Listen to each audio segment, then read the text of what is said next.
18 जून 1858। ग्वालियर का तपता हुआ मैदान और आसमान से बरसती आग। चारों तरफ सिर्फ तोपों की गूंज और घोड़ों की टापें सुनाई दे रही हैं। धूल के इस गुबार के बीच एक चेहरा चमक रहा है। सिर पर चंदेरी साफा, शरीर पर मराठा सैनिकों की वेशभूषा, पीठ पर एक छोटा सा बच्चा और दोनों हाथों में नंगी तलवारें। ये झांसी की रानी लक्ष्मीबाई हैं। अंग्रेज सैनिक उन्हें चारों तरफ से घेरने की कोशिश कर रहे हैं, लेकिन जो भी उनके करीब आता है वो जिंदा वापस नहीं लौटता। अंग्रेज कमांडर जनरल ह्यूरोज अपनी दूरबीन से इस दृश्य को देख रहा है और हैरान है कि एक अकेली औरत उसकी पूरी आधुनिक सेना पर भारी कैसे पड़ रही है। दुनिया को यही बताया जाता है कि इस भयानक युद्ध में रानी बहादुरी से लड़ी और अंग्रेजों के हथियारों के सामने शहीद हो गई। लेकिन ये कहानी का सिर्फ एक छोटा सा हिस्सा है। असली कहानी तो बहुत पीछे झांसी के उस मजबूत किले से शुरू होती है, जहां एक के बाद एक कई गद्दारियों ने इस हार की नींव रखी थी। वक्त को थोड़ा पीछे ले चलते हैं। मार्च 1858 का महीना है। अंग्रेज जनरल ह्यूरोज 20,000 से ज्यादा सैनिकों और भारी तोपखाने के साथ झांसी के किले को घेर लेता है। अंग्रेजों को लगता है कि एक अकेली रानी कितने दिन टिकेगी। वो रानी को आत्मसमर्पण का संदेश भेजते हैं, लेकिन रानी का जवाब आता है कि हम लड़ेंगे, अगर जीते तो राज करेंगे और अगर मारे गए तो मोक्ष पाएंगे। इसके बाद 14 दिनों तक झांसी पर तोपों से गोलों की बारिश होती है। दिन रात आसमान से आग बरसती है, लेकिन झांसी का किला अभेद्य है। रानी खुद किले की दीवारों पर खड़ी होकर तोपें चलवाती हैं। झांसी की आम औरतें जो कभी सिर्फ घर का काम करती थीं, वो भी आज तोप के गोले ढो रही हैं। अंग्रेज पूरी ताकत लगा देते हैं, लेकिन किले का एक दरवाजा तक नहीं तोड़ पाते। ह्यूरोज को समझ आ जाता है कि आमने सामने की लड़ाई में झांसी को हराना नामुमकिन है। यहीं से शुरू होता है इतिहास का सबसे काला पन्ना। अंग्रेज लड़ाई छोड़कर गद्दारों को खोजना शुरू करते हैं और उन्हें एक गद्दार मिल भी जाता है। उसका नाम है दुल्हाजू। ये वो इंसान है जिस पर झांसी की सुरक्षा की जिम्मेदारी है। अंग्रेजों की दी हुई रिश्वत के लालच में अंधा होकर दुल्हाजू रातों रात झांसी के ओरछा गेट को खोल देता है। जो अंग्रेज 14 दिन से बाहर खड़े थे, वो बिना लड़े ही किले के अंदर घुस जाते हैं। शहर में कत्लेआम मच जाता है। मासूम बच्चों और औरतों को मारा जाने लगता है। रानी को समझ आ जाता है कि अब किले में रुकने का मतलब है अंग्रेजों के हाथों बंदी बनना। वो अपने दत्तक पुत्र दामोदर राव को अपनी पीठ पर बांधती हैं, अपने वफादार घोड़े बादल पर बैठती हैं और किले की भयंकर ऊंची दीवार से छलांग लगा देती हैं। झांसी से निकलकर रानी एक बहुत ही लंबे और खतरनाक सफर पर निकलती हैं। वो 24 घंटे के अंदर लगातार 100 मील से ज्यादा का सफर तय करती हैं और कालपी पहुंचती हैं। इस भयानक दौड़ में उनका सबसे वफादार घोड़ा बादल अपनी जान दे देता है। वो घोड़ा जो उनके इशारों को समझता था, वो अब उनके साथ नहीं है। कालपी में रानी तात्या टोपे और राव साहब के साथ मिलकर अंग्रेजों से फिर टकराती हैं। मई की भयंकर गर्मी है। लू के थपेड़े चल रहे हैं। रानी को लू लग जाती है। उनका शरीर तप रहा है, लेकिन फिर भी वो युद्ध के मैदान में उतरती हैं। कालपी में भी भयंकर युद्ध होता है, लेकिन अंग्रेजों के पास आधुनिक हथियार हैं। जब कालपी हाथ से निकलने लगता है तो रानी एक बहुत ही खतरनाक फैसला लेती हैं। वो फैसला है ग्वालियर पर कब्जा करने का। ग्वालियर पूरे उत्तर भारत का सबसे मजबूत किला है। वहां असीमित खजाना है और एक बहुत बड़ी सेना है। रानी को पता है कि अगर ग्वालियर की सेना उनके साथ आ गई तो अंग्रेजों को भारत से बाहर खदेड़ना तय है। वो पूरी उम्मीद के साथ ग्वालियर पहुंचती हैं, लेकिन यहां रानी का सामना हथियारों से नहीं, बल्कि एक और भयानक गद्दारी से होता है।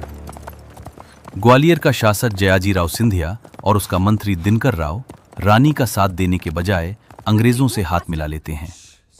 जब रानी ग्वालियर पहुंचती हैं तो सिंधिया रातों रात महल के खजाने और कुछ सैनिकों को लेकर भाग जाता है और आगरा जाकर अंग्रेजों की शरण ले लेता है।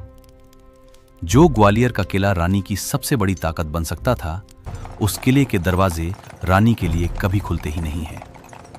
ग्वालियर की वो विशाल सेना जो अंग्रेजों के छक्के छुड़ा सकती थी, वो बिना नेतृत्व के बिखर जाती है। रानी को ग्वालियर में कोई सेना नहीं मिलती, कोई तोपखाना नहीं मिलता। उन्हें अपने चंद बचे हुए सैनिकों के साथ ग्वालियर के बाहर खुले मैदान में डेरा डालना पड़ता है। ये हार युद्ध के मैदान में नहीं लिखी जा रही थी, बल्कि उन महलों में लिखी जा रही थी जहां अपने ही लोग अपनी मातृभूमि का सौदा कर रहे थे। और फिर आता है 18 जून 1858 का वो आखिरी दिन। जनरल ह्यूरोस को जब पता चलता है कि रानी ग्वालियर में है, तो वो अपनी पूरी सेना लेकर वहां पहुंच जाता है। कोटा की सराय के पास युद्ध शुरू होता है। रानी जानती हैं कि आज उनके पास न तो पर्याप्त सैनिक हैं, न मजबूत तोपें और न ही पीछे हटने का कोई रास्ता। लेकिन वो हार मानने वालों में से नहीं है। वो अपने नए घोड़े पर सवार होकर मैदान में उतरती हैं। उनके साथ उनकी मुस्लिम सहेलियां झलकारी बाई, मुंदर और काशी बाई भी मर्दों के भेष में अंग्रेजों को काट रही हैं। रानी बिजली की तरह अंग्रेजों की घुड़सवार सेना के बीच में घुस जाती हैं। तलवारें टकराने की आवाजें पूरे मैदान में गूंज रही हैं। रानी लगातार अंग्रेजों को पीछे धकेल रही हैं। लेकिन तभी एक बहुत बड़ी मुसीबत आ जाती है। युद्ध करते करते रानी ग्वालियर के पास मौजूद सोन रेखा नाले के पास पहुंच जाती हैं। उनके पीछे अंग्रेजों की पूरी फौज लगी है। रानी को बस एक छलांग लगाकर ये नाला पार करना है और वो सुरक्षित निकल जाएंगी। वो घोड़े को एड़ लगाती हैं, लेकिन ये वो घोड़ा नहीं है जो झांसी के किले से कूदा था। ये नया घोड़ा है। वो उस नाले को देखकर डर जाता है और वहीं टिटक कर खड़ा हो जाता है। रानी उसे बार बार आगे बढ़ने का इशारा करती हैं, लेकिन घोड़ा अपनी जगह से 1 इंच भी नहीं हिलता। वो कुछ पल की देरी रानी के लिए जानलेवा साबित होती है। अंग्रेजों के हुसार सैनिक उन्हें घेर लेते हैं। एक अंग्रेज सैनिक पीछे से छुपकर रानी के सिर पर वार करता है। ये वार इतना भयानक है कि रानी के सिर का दाहिना हिस्सा बुरी तरह कट जाता है और उनकी आंख बाहर आ जाती है। इसके बावजूद रानी पलटकर उस अंग्रेज सैनिक को अपनी तलवार से मौत के घाट उतार देती हैं। तभी एक और सैनिक उनके सीने में संगीन घोंप देता है। रानी बुरी तरह घायल होकर घोड़े से नीचे गिर पड़ती हैं। अंग्रेज सैनिक अभी भी नहीं जानते कि जिस योद्धा को उन्होंने गिराया है वो रानी लक्ष्मीबाई हैं, क्योंकि रानी पुरुषों के भेष में है। रानी के वफादार सैनिक तुरंत वहां पहुंचते हैं। वो अपने शरीर पर अंग्रेजों के वार झेलते हुए रानी को वहां से उठाकर पास ही मौजूद बाबा गंगादास की कुटिया में ले जाते हैं। कुटिया के अंदर सन्नाटा है। रानी का शरीर खून से लथपथ है, सांसें बहुत धीमी चल रही हैं।